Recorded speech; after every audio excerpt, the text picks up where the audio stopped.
Okay, so if you look at this MetaTrader app, okay, it's almost everything is with the DLL. If you look at these installation steps in these JP, I mean, so GIF images, okay, it will be all for the DLL parts, okay, and because DLL isn't supported when you upload EA in the market, I had to remove that DLL part, and now I did it without DLL. So that for that you will need to install the node server, node dependencies using manually. I mean, so you have to do it step by step.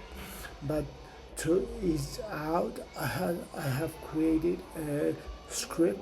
Okay, you can say this is a script, and I have even mentioned the installation steps here. Okay, first you have to make sure that node is installed.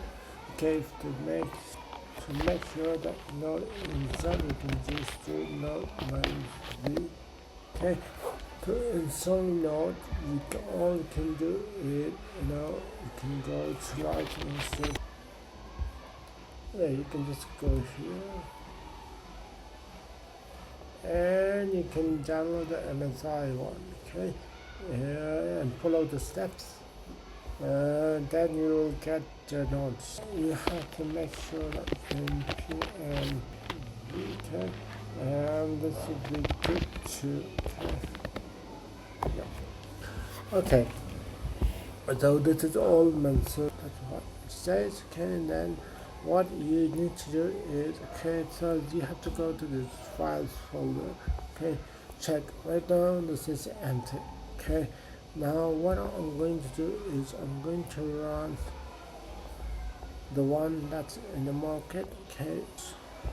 Then what it does here as well, okay, you have to use the PowerShell, okay, just copy paste this one, okay, as much, copy paste it and do enter because I have already done it.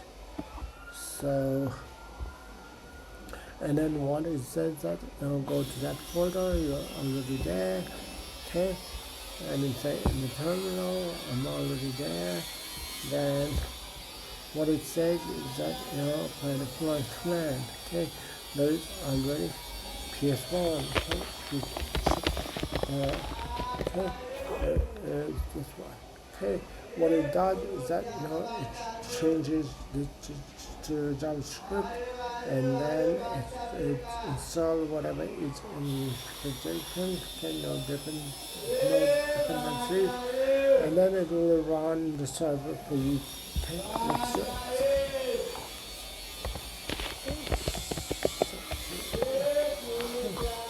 so what it does is that stuff instead of running, then it changes the successfully to JS. Check it out, okay, the change. And then what it's doing is installing no dependencies. After that, it will start the server. It will show you the QR code. Okay, code. Okay, now you can just scan it. I'm going to scan it. Okay, this is connected, right? Now if we go back and run it again, then you will see that it's initializing. Okay, this is connected.